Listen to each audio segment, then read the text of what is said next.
Today I was wondering why people ignore this side of the language that is used by most people in everyday conversations.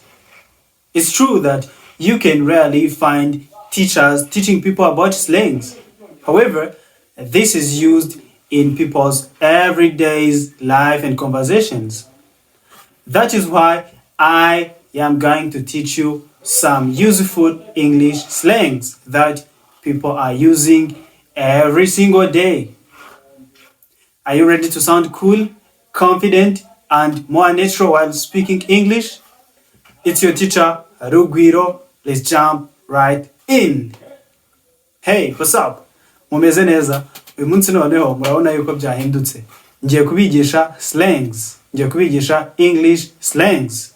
Iki ni igice cy'ururimi abantu badakunda kuvugaho cyane, ntabwo abantu bakunda kwigisha slangs. Ngira ngo biragoye kuba wabona nk'umwarimu mu ishuri ariko kwigisha slangs. Ariko se kari igice cy'ururimi abantu bakunda no kubikoresha mu buzima bwabo bwa buri munsi. Ushobora kwisanga nko muri USA, ukisanga muri Canada, ukisanga muri Britain, cyangwa no mu bindi bice by'isi aho abantu bavuga icyongereza as their first language. Bashobora rero kugucangamo slangs. I'm very excited about today's lesson. Isomo ry'uyu munsi nanjye riri kwinye exciting. So, ushobora kwisanga rero mu bihugu abantu bavuga icyongereza nk'ururimi rwabo rwa mbere cyangwa abandi bantu bavuga icyongereza mu buryo buri natural. Bagucangamo slangs ugahita utakara.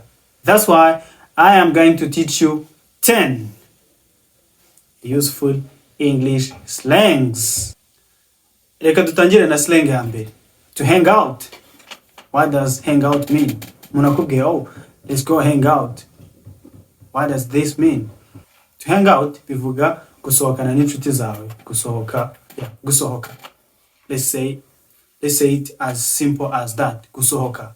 Kuba uri kumwe n'abantu bawe murimo mwinjoyinga ubuzima. That is to hang out. Reka dufate urugero. Here is the example. Do you want to hang out at the park this weekend? Do you want to hang out at the park this weekend? Ese urashaka ko twazasohokera kuri park this weekend? Urundi rugero, no ushobora guhita uvuga urundi rugero. For instance, Sam is planning to hang out with his friends next week. Sam ari gutegura kuzasohokana n'inshuti ze mu cyumweru kiri imbere. Slang number 2. Slang ya kabiri is to be broke. To be broke.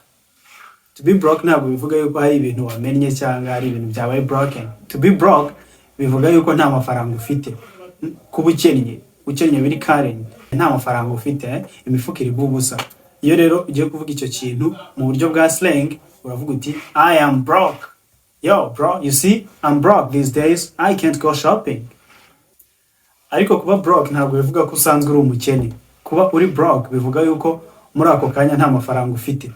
Abashaka kumenya neza itandukaniro riri hagati yo kuba broke no kuba poor. Brokenness na poverty, muzagende musome igitabo cy'umuntu witwa Robert Kiyosaki.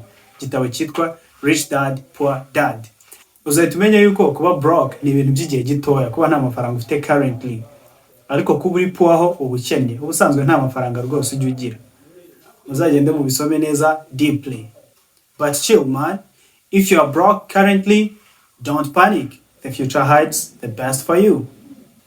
Next up is to chill out. To chill out. This means to calm down, to relax, taking things easy. To chill out no koroshya ibintu, koroshya ubuzima.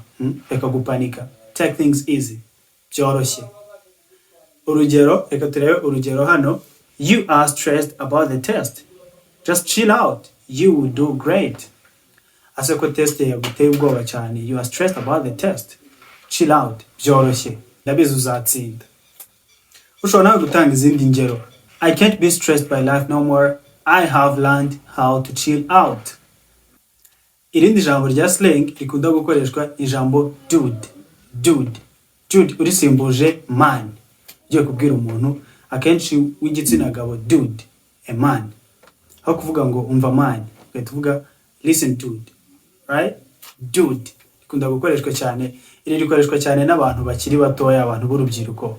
Those who speak English as their first language or those who are good at English are using this word dude to mean man. Urugero, hey dude, what's up? Or that dude over there is pretty cool. Hey dude, what's up? Umva man, bimeze bite? Hey dude, what's up? Umva man, bimeze bite? Cyangwa ukavuga ngo that dude over there is pretty cool. Uriya mujene uri hariya ari cool cyane, ari cool, ararenze, right? Niho uko twabisobanura, ari cool. We have talked about chill out before, but chill itself can even mean something like calm down or relax. Twavuze kuri chill out, ariko ushobora no gukoresha chill gusa ushaka kuvuga yuko ushaka kuruhuka cyangwa kurelaxinga. Urugero, ushobora kuvuga ngo I am just going to chill at home tonight. I am just going to chill at home tonight. Ngiye kuruhukira mu rugo. Ngiye kuruhukira mu rugo iri joro. Tonight, iri joro. Cyangwa ukavuga ngo the vibe at the party was really a chill. The vibe at the party was really a chill. Ijambo rya gatandatu ni lit. Lit cyangwa dope. Biba bishaka kuvuga ikintu cyiza.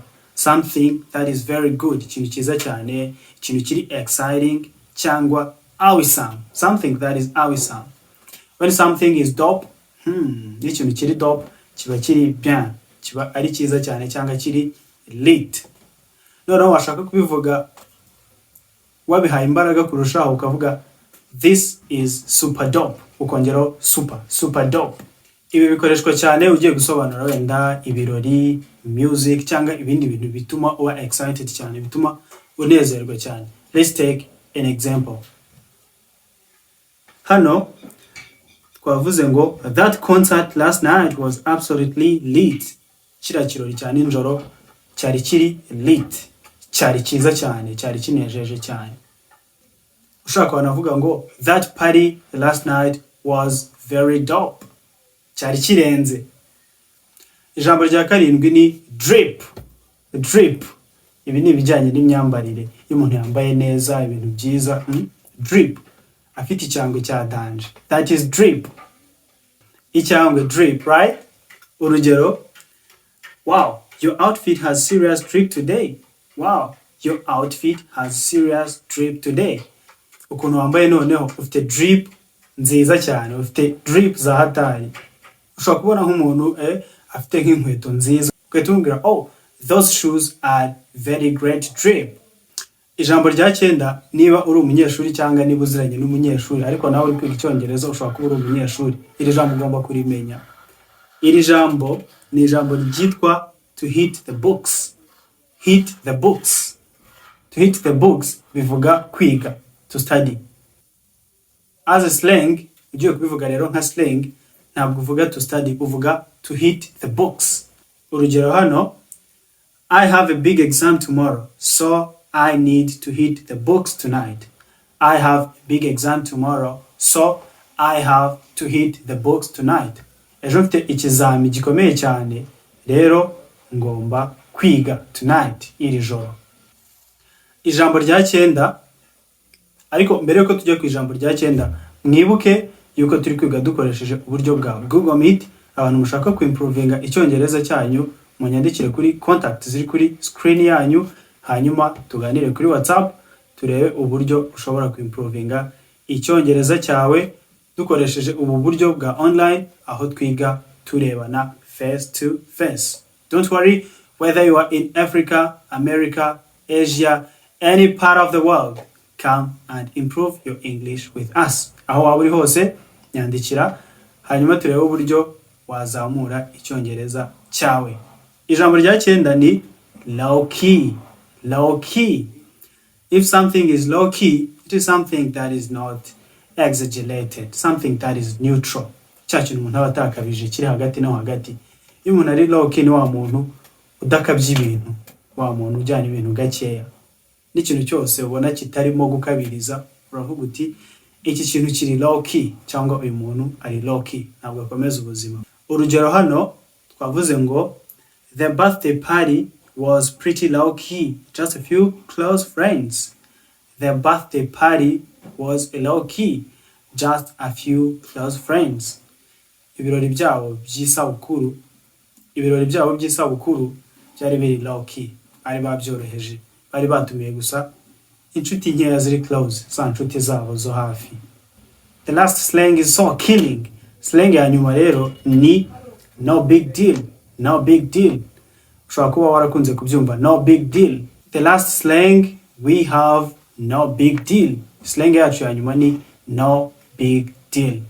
Ushaka kuvuga yuko nta bintu bikomeye birimo aho, nta byadanje, nta birenze, no big deal. Urugero, ushaka kuvuga ngo, oh, you are a few minutes late. No big deal. You just started. Oh, wakerereweho iminota mikeya ariko nta birenze, twatangiye. Wenda yarazi ko ari uri butangize inama cyangwa ikindi kintu wenda kiri butangire yaje, cyangwa se yarazi ko kuba yakererewe ari ikibazo, ariko bakamubwira, oh, ukerereweho iminota mikeya wenda nk'ibiri, ariko nta byatanje, nta birenze, n'ubundi usanze twatangiye wakomerezaho. No big deal. So these are our 10 commonly used English slangs. And don't be afraid to sound cool and natural. Ntukagire ubwoba bwo gusoundinga cool cyangwa natural igihe uri kumwe n'abantu bawe, igihe uri kumwe n'abagenzi bawe, igihe uri kumwe n'inshuti zawe, niba uri urubyiruko, niba uri kuganira n'urubyiruko. Slangs zirakenerwa cyane. Ushobora kuba uri umuntu mukuru ushaka kuganira n'urubyiruko. Ushobora kuba uri urubyiruko ushaka kuganira n'abagenzi bawe, cyangwa ushaka kuvuga no kumva icyongereza nkuko abenerurimi bacyumva.